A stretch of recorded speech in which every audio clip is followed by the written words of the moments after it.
ويؤخذ من كلام صاحب البحر. اوس خبر راله صاحب البحر ته ودکیږي ما صاحب البحر ابن نجيم ته خبر راله. ابن نجيم په بحر رائق جلد نمبر 6 کې په کتاب الدعوا کې لیکلي دي چې ويجب علينا الفتوى على قول ابي حنيفه وان لم نعلم من اين قاله. مونږ باندې واجب دي چې مونږ د امام ابو حنیفه رحم الله په قول فتوا ورکو. مونږ باندې واجب دي چې مونږ د امام ابو حنیفه په قول باندې فتوا ورکو. اگر که مونږ ته پته نه لګي دال 369 سفر وباس 369 سفر صاحب البحر وی چې په مونږ باندې واجب دي چې مونږ به په قول د امام ابو حنیفه فتوا ورکو.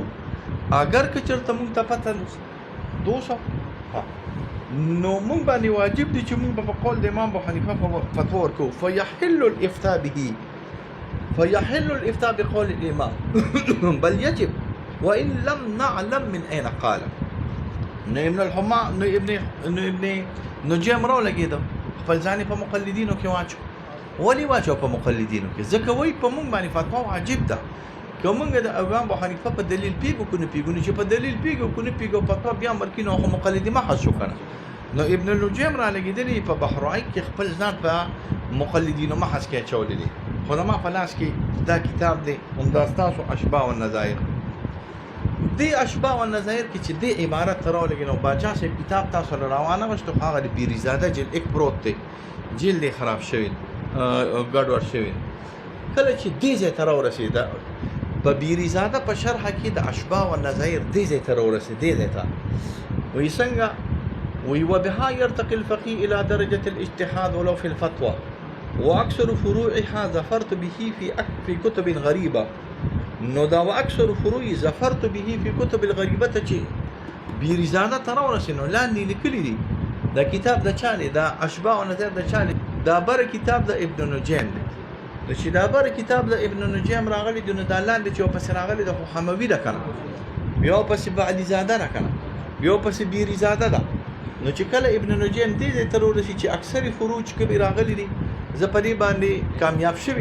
نو بیریزاده په شرح کې لیکلي د دینه پته ولګیدا چې ابن نجيم هم مرتبه د اجتهاد ته رسیدلې دی. بیریزاده لیکي چې د دینه پته ولګیدا چې ابن نجيم مرتبه د اجتهاد ته رسیدلې. نو چې کله دې راولګي چې ابن نجيم مرتبه د اجتهاد ته رسیدلې دی ابن عابدین راولګي سبق ته ټول خلاصو. نو ابن عابدین راولګي ویره بیریزاده چې وی چې ابن نجيم مرتبه د اجتهاد ته رسیدلې دی دا خبره د سمانه ده کړی. ابن نجيم د خپل نفس متعلق په خپل په بحر رائق جلد نمبر 4 کې په 6 کې وی چې زه په خپل مقلد محض راغلم او یو سړی چې په خپل باندې دا خبرو کې چې زه مقلد محض راغلم نو د قول به د متعلق ډیر مقبول راغلی خلاف ته دی چې د قول د متعلق نور خلق قول کې نو دا به دونه مقبول نه وی راغلی. یعنی د چې خپل ځان متعلق سویل دي دا مقبول وي او چې بیریزاده د متعلق سویل چې دا اجتهاد ته رسیدلی دا به مقبول نه وي. خو مونږ یې عکسل مونږ وینا دا خو کلام مونږ حمل کو په چا باندې فاجزه باندې دا چې ډېر خبرې شو کوي چې لکه بس زمانه سر د پاسه سر نشته او پلان دی دا خبره نه هغه خبره خي چې تا ته نور مولیانه وي چې یو سړی وي زمولم ناغه به یا مولا وی او یا نه وي خو چې دا نور خلکو چې دا ډېر کافر مولا دی نو دا به بیا مولا راغلی وي په پويګه. یعنی دا ابن نجيم دا کلام به مونږ حمل کو په عجز او په انکساره باندې او چې بیریزاده کوم خبره د متعلق کړي چې دا اصل کې مجتهد دی د خبره به مونږ دا متعلق وایو. دا زمونږ رائے ده د رائے ده چې نه د ابن نجيم کلام له اعتبار ورکو د بیریزاده له بنور کو او زمونږ استادان رائے ده چې نه د بیریزاده کلام له اعتبار ورکو د ابن نجيم له بنور کو.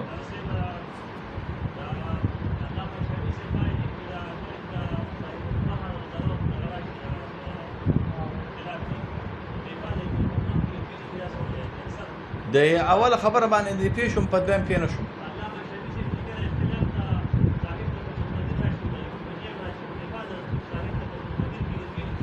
نو ابن فتح القدير په قوت کې د ابن نجيم نه مخکې دی ان ابن نجيم نه اعلی کړ. په خپل صاحب ابن عابدین دا دی وی چې هغه کې دوه راي یو دا چې اصحاب الترجیح دی اخو دی مجتهد في المذهب دی بلکې مجتهد مطلق دی، یعنی یا خو مجتهد في المسائل دی او مجتهد في المذهب ته رسیدلی، اجتهاد ته رسیدلی دی.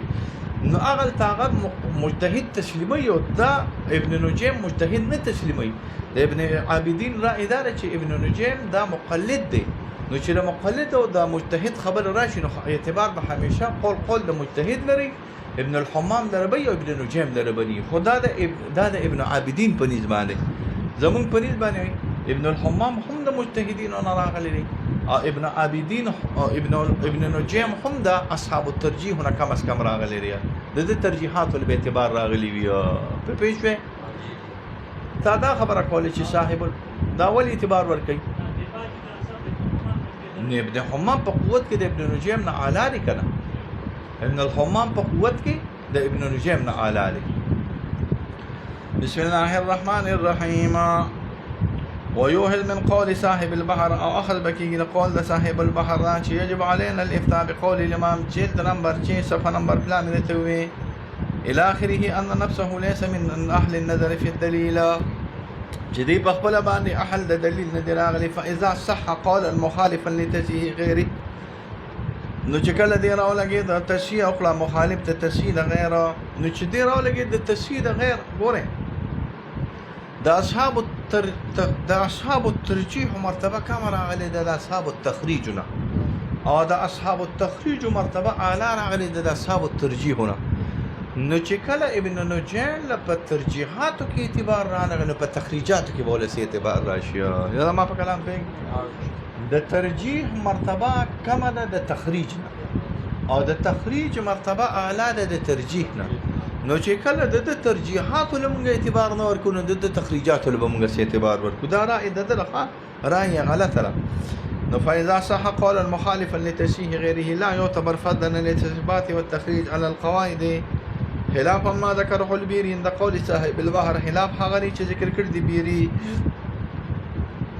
ووقت قول صاحب البحر في كتاب الاشباع النوع الاول معرفه القواعد التي ترد اليه، معرفه قواعد التي ترد كيږي وفرع الاحكام عليها وهي اصول الفقه في الحقيقه وبها يرتقي الفقيه الى درجه الاجتهاد ولو في الفتوى واكثر فروعه ظفرت به واكثر فروع په دې باندې دما کامیابی شوی دا. فقال کې ضمیر راجع شوی دی بیرزاده ته. فقال نو بیرزاده ویلی دی بعد عن عارف المجتهد، پس دینه چې تعریف د مجتهد کړی دی په المذهب بما قدمنا وفي هذا دا عبارت ته في هذا نه وكان من جمله الحفاظ المطلعين دا مقوله د بیرزاده را په شرح د بیرزاده اشباکیا پرې مقوله د بیرزاده ځان پکې ها مقوله د بیرزاده سره وفي هذا نشرو شوی دا وكان من جمله الحفاظ المطلعين دا بیرزاده مقوله ده.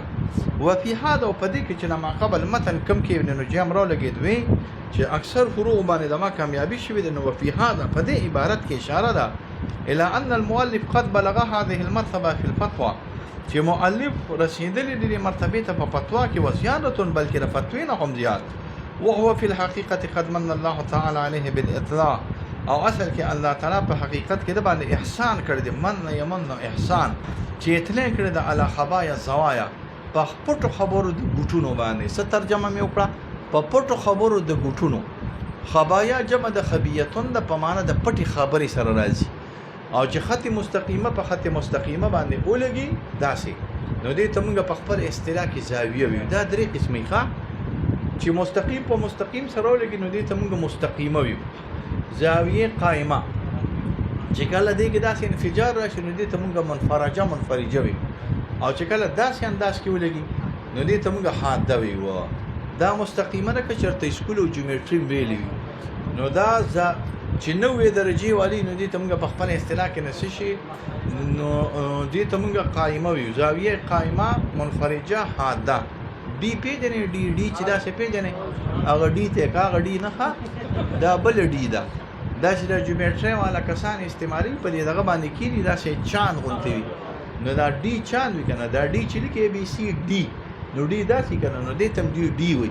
نو دا ډي چې کېږي داسې کنه چې داسې کې نو د دې نه چې کوم شی داسې راته وشي نو دا 90 درجې وي کې دا 180 درجې وي نو دا 180 درجې وي، نو چې 180 په نم باندې 90 کې 90 شو، نو 90 درجې راغلي. دا یو قائمه. اوس مقصد یې سره دا خو مې داسې جیومټري غوږوله، مقصد یې سره مقصد یې دا نه تاسو سره کتابونه ګورئ راګورئ که نه وایې که نه، خو که چېرته په دغه ګوټ کې یو کتاب وي، دغه ګوټ کې او چېرته دا دی دغه ګوټ کې کتاب دی، هسې مثال درته یم، دغه ګوټ کې کتاب یو خو چې دا شی کار پرېږدي ما له ډېر سخت، دغه ګوټ کې کتاب دی، هغه ګوټ کې کتاب دی. اوس کو چېرته دا ګوټ کې کتاب دی، نو چې یو سړی دا کتابونه ورته نه معلوم، نو دغه به ورته څه معلوم شي. او ابن نجیم ته د دغه کتابونو مسلې پته هم لګېدلې وه، یعنې الله تعالی دې په پټو خبرو د فقه حنفي باندې هم پې کړې وه. نو خبایا زوایا نه مراد خبایا جمع د خبیتون ده په معنی د پټو سره، زوایا جمع د زاویتون ده، تعریف من توق زاویه. مراد تینا سره راغلی دی چې د فقه حنفي په ګوټ کې چې کومې پټې خبرې راغلي دې په دې باندې هم پیږي. وکانه من جملة الحفاظ المطلعين، دا د جملې د حفاظ المطلع دواړه ټیک دي، مطلع دې پیږي، مطلع دې پی شوی دی، دواړه که په صيغه د اسم فاعل سره وي که په صيغه د اسم مفعول سره وي، دواړه احتمال لري. اذ لا يخفى، کله چې بیریزاده خبر وکړم د بیریزاده په خبر باندې ابن عابدین رد کوي، او د ابن عابدین په خبره به مونږ رد کوو چې د ابن عابدین دا خبره چې اذ لا يخفى دا صحیح نه ده راغلې. دې عبارت کې ابن عابدین رد کوي په چا؟ په بیریزاده، او مونږ په دې خبره کې د بیریزاده موافقت کوو او د ابن عابدین رد کوو. اذ لا يخفى دا خبره دې پټه نه وي. ان ظفره باکثر فروع هذا النوع، چې کامیابی په فروع د دې نوع باندې لا يلزم منه ان يكون له اهلیت النظر في الادله، دا خو نه چې د چا ډېرې زیاتې مسلې یادې شي، نظر لپاره د اهلیت النظر په ادلو کې نه راشي. اهلیت النظر په ادلو کې څه ته ویل کېږي؟ وایي اجتهاد ته ویل کېږي کله. نو چې د چا ډېرې مسلې یادې شي نو خامخا د فروعات چې د چا ډېر زیاتیا شي نو ډېر مجتهد وي نه.